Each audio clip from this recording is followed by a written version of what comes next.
संघ लोक सेवा आयोग ने 16 जून 2024 को सिविल सेवा के लिए प्रारंभिक परीक्षा का आयोजन किया था। इसके महज 6 दिन बाद 22 और फिर 24 जून को झारखंड लोक सेवा आयोग ने 11वीं सिविल सेवा की मुख्य परीक्षा का आयोजन किया था। प्रारंभिक परीक्षा तो अप्रैल में ही हो चुकी थी। यूपीएससी ने तो सिविल सेवा परीक्षा 2024 का परिणाम 11 महीने में जारी कर दिया, लेकिन जेपीएससी कब 11वीं सिविल सेवा परीक्षा का परिणाम जारी करेगा, शायद यह आयोग को भी नहीं पता। इसी अवधि के बीच 13 दिसंबर और 4 जनवरी को बीपीएससी 70वीं सिविल सेवा की पीटी परीक्षा का आयोजन कर चुका है और अब आज से मुख्य परीक्षा का आयोजन किया जा रहा है। यूपी, राजस्थान और मध्य प्रदेश जैसे राज्यों में प्रतिवर्ष ससमय राज्य लोक सेवा आयोग सिविल सेवा परीक्षाओं का यानी स्टेट पीसीएस का आयोजन करा लेता है, लेकिन 1 वर्ष बीत गए हैं साथियों। आयोग के पास रिजल्ट को लेकर कोई जवाब नहीं। आयोग न परिणाम जारी करता है और न ही देरी की वजह ही बताता है। अभ्यर्थियों ने इतना माथा तो ईश्वर के दरवाजे पर नहीं टेका होगा जितना आयोग के दफ्तर में टेक आए हैं, लेकिन आयोग के अधिकारियों के कानों में जू तक नहीं रही। अभ्यर्थी सवाल कर रहे हैं कि आयोग के अधिकारी अपने काम की सैलरी तो लेते होंगे, सुविधाएं और भत्ते भी मिल रही होगी, लेकिन किस बात की? काम तो वे कर ही नहीं रहे। जब यूपीएससी की मुख्य परीक्षा हो रही थी, उस समय जेपीएससी 11वीं सिविल सेवा की मुख्य परीक्षा का आयोजन तक हो चुका था। आयोग ने वादा किया था कि अगस्त के पहले हफ्ते में परिणाम जारी कर दिया जाएगा और बहुत जल्द इंटरव्यू और डॉक्यूमेंट वेरिफिकेशन की प्रक्रिया पूरी कर ली जाएगी। जून में ही इस वादे का नोटिफिकेशन आया था, लेकिन हुआ क्या? हम अप्रैल 2025 में हैं और जेपीएससी 11वीं सिविल सेवा परीक्षा का रिजल्ट तो छोड़िए, रिजल्ट की सुगबुगाहट तक नहीं। दर्जनों प्रदर्शन हो चुके हैं। अभ्यर्थी कई बार आयोग जाकर अधिकारियों से मिल चुके हैं, लेकिन हाथ केवल आश्वासन ही लग पाया है। समस्या है कि आश्वासनों से समस्या का निदान नहीं होता, बल्कि निदान होता है एक्शन से, जो झारखंड लोक सेवा आयोग नहीं ले रहा है।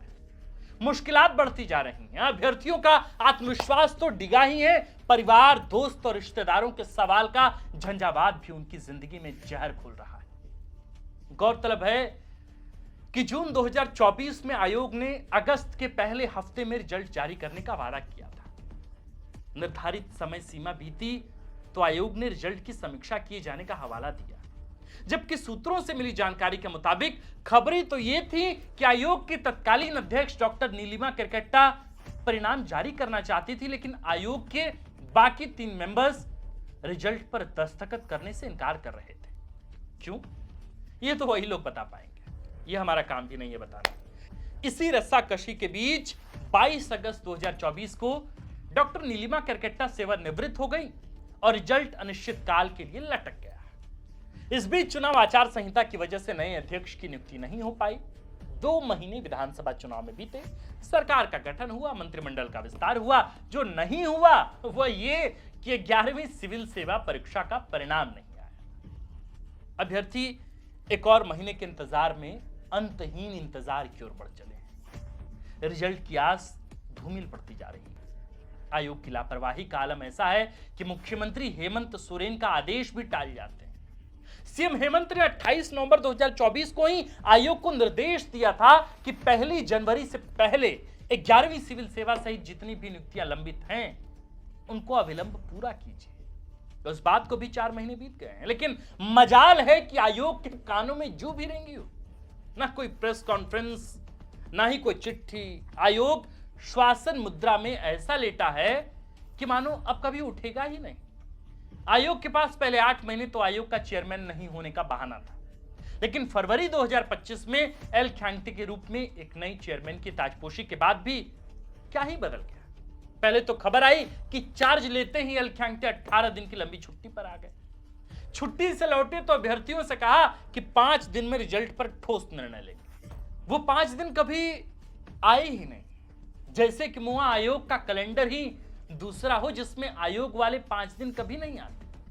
अभ्यर्थियों का दावा है कि अब सवाल करने पर चेयरमैन साहब कहते हैं कि हम रिजल्ट की समीक्षा कर रहे हैं। हद है। एक तो यार झारखंड में समीक्षा बहुत होती है, काम कम और समीक्षा ज्यादा होती है। वैसे ये भी एक प्रतिभा ही है, बिना काम किए काम की समीक्षा करना क्या कम उपलब्धि है? जैसे बिन बादल बरसा। इसी बीच यूपीएससी ने अपनी नियुक्ति प्रक्रिया का पूरा एक चरण पूरा करके अगली सिविल सेवा परीक्षा का फॉर्म जारी कर दिया है। बताइए, ज्यादा स्पीड में नहीं दिख रहे हैं वो लोग। बीपीएससी सारे गतिरोध सुलझाकर 70वीं सिविल सेवा की मुख्य परीक्षा कराने की तैयारी में जुट चुका है। इधर जेपीएससी से रिजल्ट ही क्लियर नहीं होता। अरे 25 साल के झारखंड में कुल 7 ही जेपीएससी सिविल सेवा परीक्षा हो पाई है, उनमें भी सारे विवादों में ही है। अभी पहले वाली जेपीएससी में लोग जेल जा रहे हैं, पहली और दूसरी जेपीएससी में तो नंगा लूट हुआ ही था। तब के अधिकारी अब कानून के कटघरे में हैं। आयोग की इतनी बड़ी बिल्डिंग और काबिल अधिकारी किस काम के, यदि जो काम सौंपा गया है वही ठीक से नहीं कर पाते तो। यदि कोई राजपाल यादव का फैन हुआ तो सवाल कर सकता है कि यदि समय पर परीक्षा लेकर रिजल्ट नहीं दे सकते तो इतना लंबा कंठ लंगोट पहनकर इतनी मोटी पगार क्यों लेते हो भाई?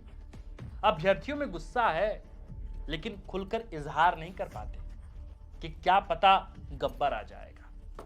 जेपीएससी 11वीं सिविल सेवा परीक्षा के जरिए 352 अधिकारियों की नियुक्ति होने वाली।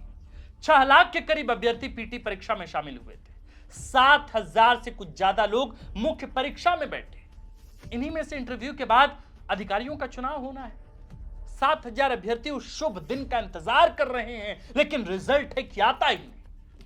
अभ्यर्थियों को रिजल्ट तो छोड़िए, एक साफ सुथरा ईमानदार जवाब तक नहीं मिल रहा है। ऐसे कैसे गुड गवर्नेंस आएगी? अभ्यर्थी जवाब मांग रहे हैं कि रिजल्ट नहीं तो कम से कम वजह तो बता दो साहब। अब आप किसी और से क्या ही पूछ सकते हैं। आयोग का गठन जिस काम के लिए हुआ है, हम उस आयोग के वातानुकूलित कमरों में बैठे हुए, और न सिर्फ बैठे हुए बल्कि तौलिया लगाकर उस पर बैठे हुए, उस कुर्सी पर बैठे हुए तमाम अधिकारियों से हाथ जोड़कर विनती करते हैं कि भाई अब रिजल्ट दे दीजिए। उनके पेशेंस का अब और परीक्षा मत लीजिए। झारखंड ऐसे ही बहुत पीछे है, और जो लोग आज बस सिर्फ रिजल्ट के इंतजार में हैं, उनको नहीं पता, या शायद आपको नहीं पता कि इंतजार की घड़ी जितनी लंबी होती है उनके अंदर एंजाइटी होता है, उनके अंदर प्रेशर होता है समाज का, घर परिवार का। और न सिर्फ प्रेशर है बल्कि एक बढ़ती उम्र भी अपने आप में एक प्रेशर ही तो है कि वो अपने घर में क्या कंट्रीब्यूट कर पा रहे हैं, अपने समाज के लिए क्या कर पा रहे हैं, अपने देश के लिए क्या कर पा रहे हैं। जब रिजल्ट नहीं आती तो नए सिरे से फिर से वे दूसरी परीक्षाओं की क्या तैयारी में लग जाएं? क्या फिर से तैयारियों की भट्टी में अगले 1.5 साल 2 साल तक खुद को झोंक दें? झारखंड के अधिकारी क्या इतने निर्मम हो गए हैं उन भविष्य के अधिकारियों के लिए जो फिलहाल किसी हजारीबाग के कमरे में रिजल्ट के इंतजार में रोग आ रहे हैं? सर न्याय कीजिए, आयोग के लोग जागिए, जागिए, क्योंकि जनता चाहती है, वो जनता जिसने उम्मीद की कि नई सरकार के बाद बेहद जल्द ही उनके रिजल्ट का प्रकाशन हो जाएगा।